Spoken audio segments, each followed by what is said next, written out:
നമ്മുടെ ശരീരത്തിന്റെ രണ്ട് പ്രത്യേകതകളെ പറ്റി നമ്മൾ മനസ്സിലാക്കിയിരുന്നു കഴിഞ്ഞാൽ നമുക്ക് ജീവിതശൈലി രോഗങ്ങൾ വരാതിരിക്കും. ഏതെങ്കിലും ജീവിതശൈലി രോഗങ്ങൾ ഉള്ളവർക്ക് അതിനെ നിയന്ത്രിച്ചു നിർത്തുവാനും സഹായിക്കും. പക്ഷെ ഈ രണ്ട് ശരീരത്തിന്റെ പ്രത്യേകതകളെ പറ്റി പലർക്കും അറിഞ്ഞുകൂടാ. അതിൽ ഏറ്റവും പ്രധാനപ്പെട്ട ഒന്ന് ആഹാരവുമായിട്ട് ബന്ധപ്പെട്ടാണ്. നമ്മൾ കഴിക്കുന്ന ആഹാരത്തിലൊക്കെ കാലറി ഉണ്ട്. 1 ഗ്രാം കാർബോഹൈഡ്രേറ്റ് കഴിക്കുമ്പോൾ 4 കാലറി ഊർജം തരുന്നു. പ്രോട്ടീൻ ആണെങ്കിൽ 1 ഗ്രാം കഴിക്കുമ്പോൾ 8 കാലറി ഊർജം തരുന്നു. കൊഴുപ്പാണെങ്കിൽ 1 ഗ്രാം കഴിക്കുമ്പോൾ 9 കാലറി ഊർജം തരുന്നുണ്ട്. അപ്പൊ നമ്മുടെ ശരീരത്തിന് ആവശ്യമായിട്ടുള്ളതിനേക്കാൾ കൂടുതൽ കാലറി നമ്മുടെ ശരീരത്തിൽ ഓരോ ദിവസവും എത്തുന്നുണ്ട്. അങ്ങനെ എത്തുന്ന കാലറിയെ നമ്മുടെ ശരീരം കുറച്ചൊക്കെ ഉപയോഗിക്കുന്നുണ്ട്. പിന്നെ ബാക്കി നമ്മൾ അധ്വാനം വരുന്ന പ്രവൃത്തികൾക്ക് വേണ്ടിയാണ് ഉപയോഗിക്കേണ്ടത്. പക്ഷെ ഇന്നത്തെ ജോലി സംസ്കാരം അനുസരിച്ച് അധ്വാനം വരുന്ന പ്രവൃത്തികൾ ഇന്ന് നമ്മുടെ നാട്ടിൽ കുറവാണ്.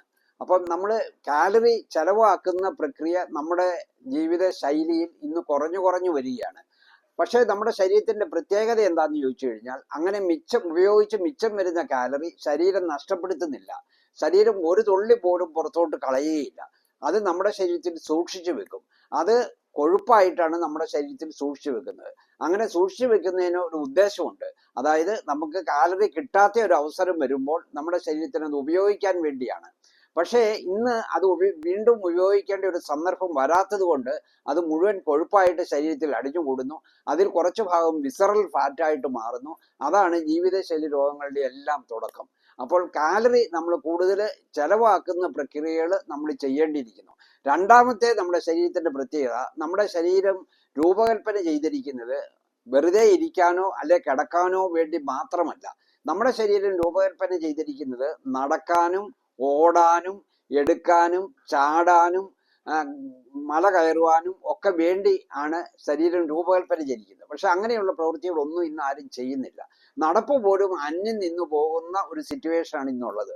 അപ്പോൾ നമ്മൾ മാക്സിമം ആയിട്ട് ഒന്നെങ്കിൽ വ്യായാമം ചെയ്യുക. വ്യായാമം ചെയ്യുമ്പോൾ നമ്മൾ എനർജി അല്ലെ കാലറി നമ്മൾ അവിടെ ഉപയോഗിക്കുകയാണ്. അപ്പോൾ എല്ലാ ദിവസവും നമ്മൾ ഒരു 40 മിനിറ്റെങ്കിലും മിനിമം നമ്മൾ വ്യായാമത്തിന് വേണ്ടി മാറ്റിവെക്കുക. അതുപോലെ തന്നെ കാലറി ചെലവാകുന്ന പ്രവൃത്തികൾ, നീറ്റ് പോലെയുള്ള കാലറി ചെലവാകുന്ന പ്രവൃത്തികൾ നമ്മൾ ദിവസവും ചെയ്യുക.